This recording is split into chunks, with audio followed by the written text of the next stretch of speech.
தேடி வந்த நின்னாலும் தாய் போலே தாங்க முடியுமா?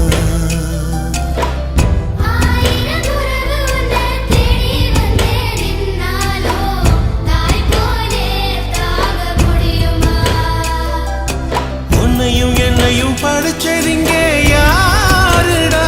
தெய்வம் ஒவ்வொரு வீட்டிலும் இருக்குதன்னா தாயடா.